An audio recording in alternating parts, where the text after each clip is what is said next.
What is up, bud? I'm Doug with D&E in the Garage. The past few weeks, we've been talking about the Jeep Wrangler. More specifically, what Stellantis has planned in 2025 and on for the Jeep Wrangler, what that's going to do to the Wrangler nameplate, the Jeep brand, and what it's going to do for Stellantis. And in those videos, I mentioned that there were two vehicle categories selling well for Stellantis. The Wrangler, which we discussed, and the other one, Ram trucks. Today we need to talk about the Ram 1500 and what Stellantis is doing to it for 2025, because the 2025 Ram 1500 lineup is no longer a truck lineup.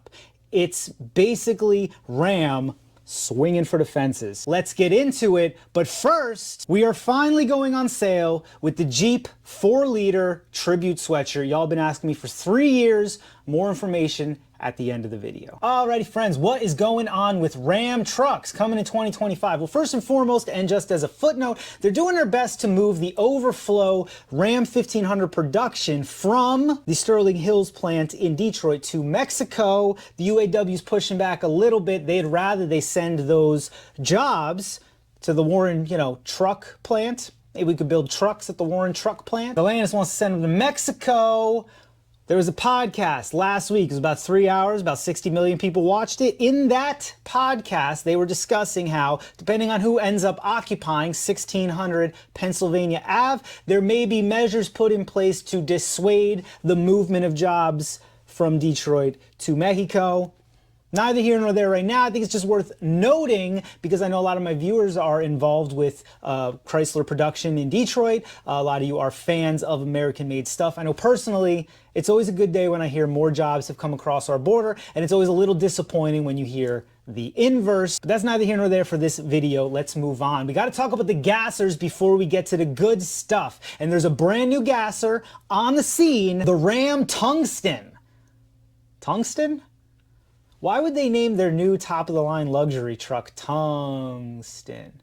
Hey Google, what's stronger, tungsten or platinum? Yep, that's what I thought. Okay, you guys are really simple over there, aren't you? You needed a truck that could beat the platinum and you literally just named it the Tungsten?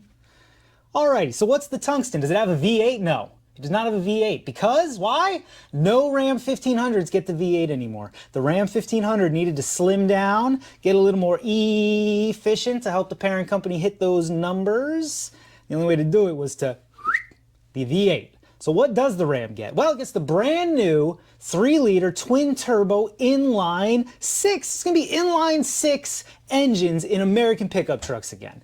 V8 loss, sad. Inline 6 is going back in. We are a fan. But the real hook of this truck is that it gets the Grand Wagoneer interior. That's why this truck exists. They needed some other use for that super duper bougie interior that they put in the Grand Wagoneer. So let's cram her in a pickup truck, charge people $89K for it, which it's not that bad. 90 grand? They'll sell them trucks at 90 grand. Big old luxury truck, top of the line luxury truck, specifically designed to go after the Ford Platinum. At 89K, they will absolutely sell a ton of those trucks. Now, what are my thoughts on it personally? It sounds like a great idea that I hope I never have to drive or ride in, because to me, a Ram truck is a 3rd or 4th gen with a slightly ticking 5.7 Hemi. It's just, that's what they are, man. So accessible, so ubiquitous on the American truck market. Luxury Ram doesn't really make any sense to me, but again, I'm certain they will sell a ton of them, and I'm not their target audience anyway. Let's move on to the slightly lesser gasser Ram. Specifically, we're talking about the RHO, the Rebel, and the Warlock. Now, I did my best to read through as many sources as I could so that I could highlight the differences between each of these trim levels and give you a really good idea of what each one is offering. And about halfway through that process, I was so mind-numbed, I almost just gave up on making YouTube videos ever again altogether, because the differences are negligible and nebulous and nonsense, and none of them actually affect the truck doing truck things. This one's got a different volume knob, and that one's got a slightly different shift handle. If you want a mid to high level Ram, they're all the same. They all have the 3-liter, they all have 32-inch tires, except for the RHO, the one that's replacing the TRX, that is 34-inch tires, and it has the HO version of the 3-liter. What does that mean? I don't know, but they're making an inline 6 and they made an HO. You guys aren't totally spent, are you? You guys get one good idea a month, don't you? You use it on an HO inline, and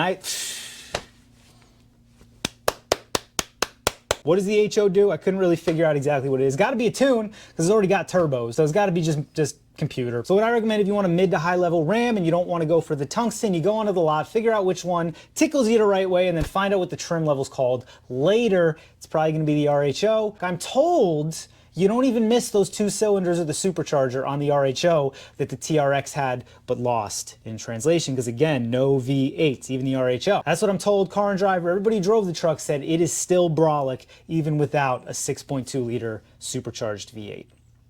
You sure about that? Moving on. The next truck is what everybody has been expecting from Stellantis for like 3 or 4 years now. A battery plug-in EV truck. No gasolina in this truck at all. Like the Lightning, like the Rivian, like the Silverado, like the Cybertruck. It's going to be offering 2 batteries with 2 ranges, 350 and 500.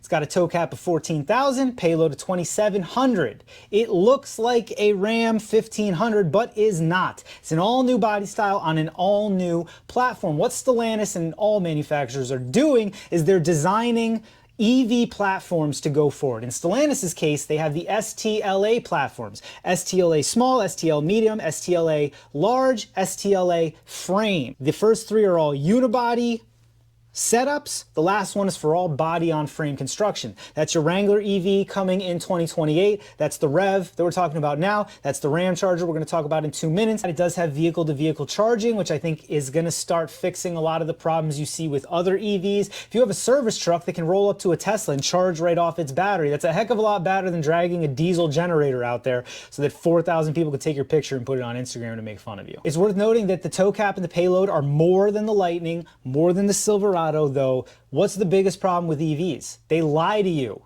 They just bold-faced lie to you about what they can do, and then people get them and they're like, oh, I saw that video. I saw that video of the Lightning. Dude buys the Lightning, battery filled all the way up, loaded to its top tow cap. How many miles did he get? Y'all remember? It was 12. This is why. Now, what are my thoughts on this truck? I'm disinterested for what I just said. Who the heck cares? Why are you pushing EV pickup trucks on people? This vehicle will sell, but anybody buying an electric pickup truck in 2024, 2025, and expecting it to do normal truck things is operating on an unhealthy level of delusion, because we haven't seen it.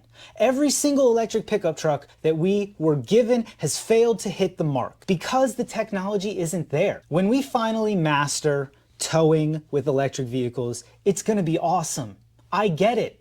I totally get it. We're just not there yet. They don't work and we don't want them. If the Rev and EV pickups in general is a dystopian future where the government opens your mouth for you and crams some Soylent Green down your throat and tells you it's filet mignon, the RAMCHARGER feels like nature taking science by the hand and leading it. It's a natural progression from the technology and culture that we've been working with for the last decade. And what it does is it tweaks that technology and culture for the next decade. It's beautiful. It's poetry. The RAMCHARGER is a symphony, and I have so much time for it. What is it?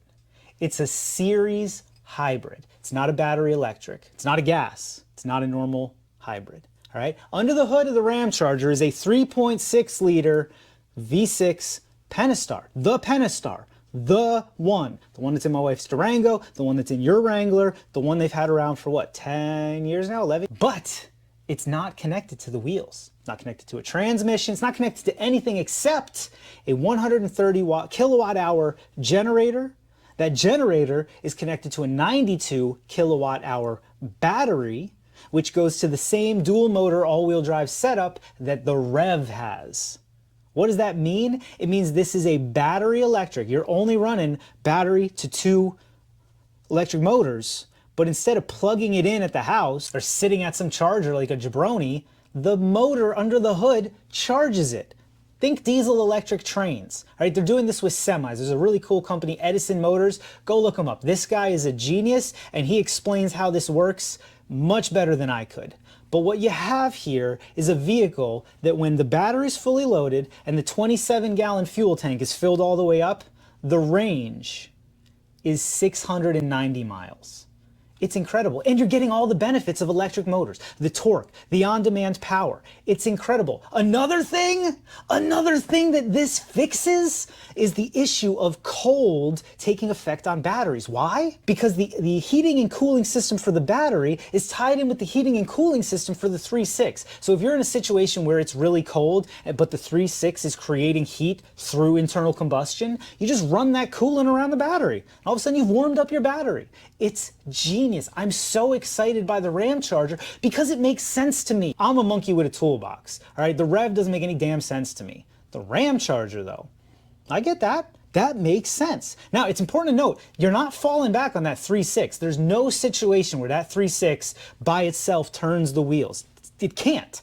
But the benefit there is that it is a hybrid. It counts, bud. It counts towards the numbers. It's saving the environment. The polar bears want to hug you as soon as you buy one of these bad boys. It's amazing. Again, I know I already said it, but it feels like nature leading science.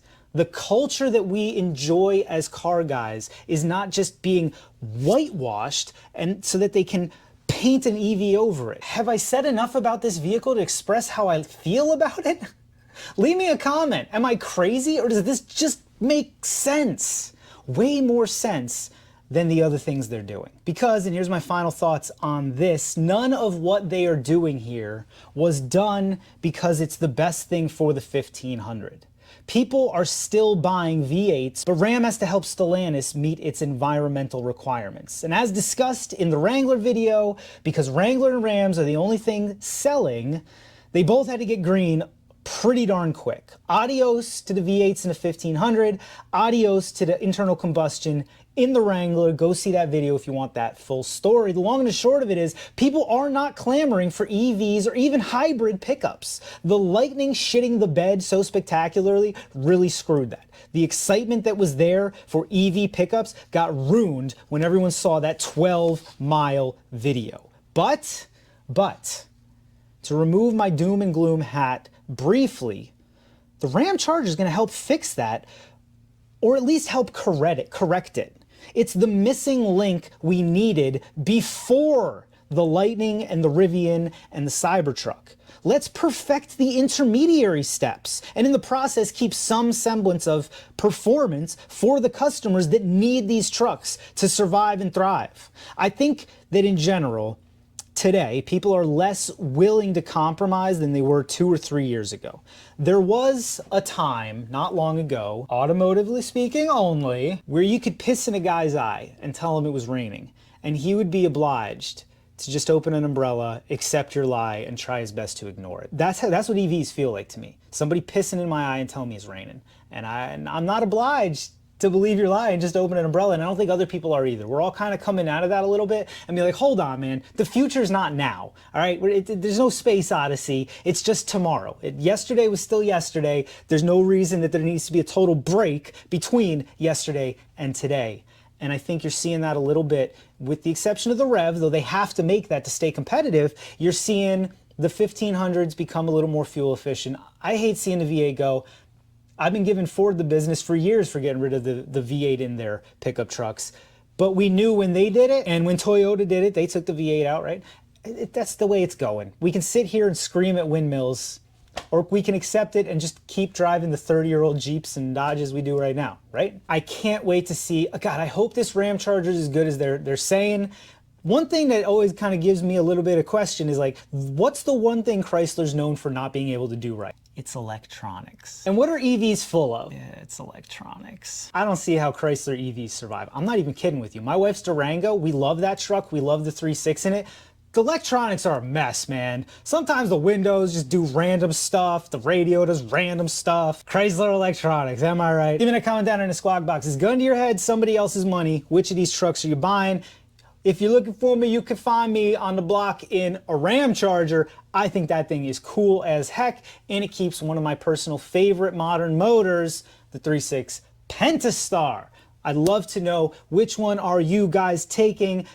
Gotta find out what that 3-liter HO is about. Am I right? And speaking of which, let's talk very briefly about the sweatshirt. Obviously, what you're looking at here is the 4-liter head gasket with the firing order, corrected this time. Got the 4-liter HO badge on the arm. This is the sweatshirt I've been wearing in my videos for about 3 years that you guys have been like, hey, when can I get one? These sweatshirts are going to be on sale next week at my website, monkeywiththetoolbox.com. I'm actually in the process right now of redoing the site. So if you go to the site today, it's probably not gonna be anything. I don't want to waste the time with a page and be like, we'll be right back. I'm here to tell you, we'll be right back. First week in November, these sweatshirts will be on sale on my website, monkeywiththetoolbox.com. Let me comment down in the squawk box if you're thinking about one of these sweatshirts right here. I personally think it's awesome. I love showing off my inline six pride. Additionally, I really want to know which of these trucks would you take, and what do you think about the direction of the Ram brand? When I talk about the Wrangler changes, I talked about the end of the Wrangler as we know it, and I don't feel that way for the 1500. I feel like it's a new chapter. What do y'all think? If you like the video, that's common sense. Like I said, check out Monkey with the Toolbox starting on November 1st. As always, thank you so much for watching. I absolutely cannot wait to see y'all on the next one. Some of y'all know I need a fidget spinner when I do these videos. Today, in honor, I chose the 9/16 Chrysler Master Tech Award Wrench. Golden wrenches. Only at Chrysler.